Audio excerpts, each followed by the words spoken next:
Okay. Good evening, everybody. Most of you, of course, already know me. My name is Nick Brooks. I have worked for the Department of Veterans Affairs for about 10 years now as a systems analyst in the Charged Card Operation Division. So tonight I'm going to give you a brief overview of my department's responsibilities. Just kind of an overview of the presentation. I'm going to give you a little bit of a history of how the program was formed. I'm going to discuss some of our roles and responsibilities, and then briefly touch on a couple areas that could use a little improvement in the program. So some background, there's three main government acts that kind of encourage the formation of our department. The first is the Paperwork Reduction Act of 1995. The point of this act was to reduce the amount of printed materials that the government uses, mainly for information security purposes. And this relates because a lot of previous payments were done either by check, mostly by check actually, so they moved from checks to electronic fund transfers into the use of credit cards.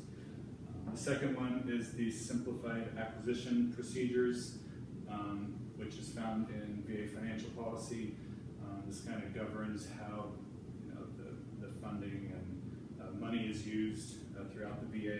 And then the third is the General Services Administration Smart Pay 2 program, which outlines how a charge card program in any government agency is supposed to be run.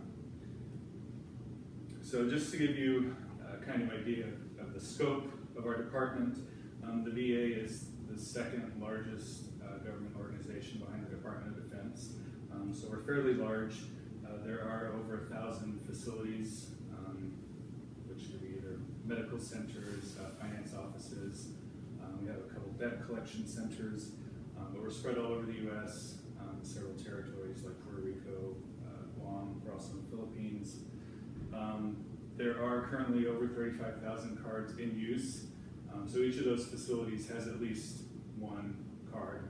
Several of the larger facilities, like the medical centers, have several hundred cards that they use. And we use them now for office supplies, prosthetics for veterans, just all kinds of things. According to Financial Services, last year there were almost 4 million transactions processed on these cards, so there's quite a bit of information coming through our department. And while each of these offices have somebody in charge of the program or the credit card locally, oversight, all the auditing and regulation was centralized back in 2010. So that's when we really got inundated with a lot of information to look through. So most of here are our main responsibilities. The first, of course, we monitor that the cards are used appropriately. We have to ensure that things that people are buying are legit.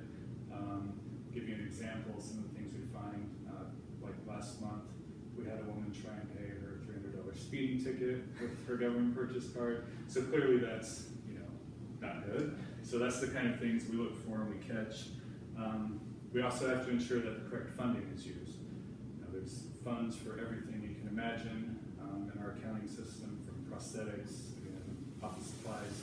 We have to make sure that the cards are tied to the correct funds. We do have a dual responsibility to taxpayers and to veterans. So we're ensuring that taxpayer funds are being used appropriately, not just because it's taxpayer funds, but also because we want our veterans to receive the services they deserve. And then the final thing, which is probably the most significant, is we have to ensure the proper payment of rebates. So every purchase that is made on a government card, we get 2% back from the bank. So just to give you an idea, according to the Office of Inspector General for Veterans Health Administration in 2012, they got $65 million back just from using their purchase card. So that's a significant amount of taxpayer money. Some potential areas of improvement, as I said before, we have a lot of people at the local level that have a lot of oversight and responsibilities, but still need a lot of training.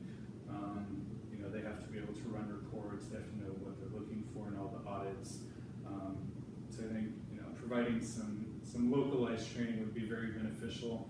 It would make our job on the national level certainly a lot easier. There's mainly two main ways this training can be administered. One would be webinars, which either we or the bank can do online. It's free of charge, easy access. And the other is in-person training, which some argue is a little more effective, to be there in person, really have that face-to-face interaction and be able to discuss and ask questions. But of course, that's a lot more costly. And if you're familiar with the VA and the news the last couple of years, training, conferences, and spending hundreds and hundreds of thousands of dollars on absurd training conferences makes it kind of at that point. So we tend to go with webinars when possible.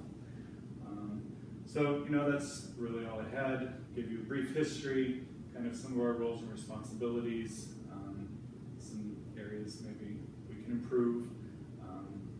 But that's all I have for you guys. I appreciate your participation and presence.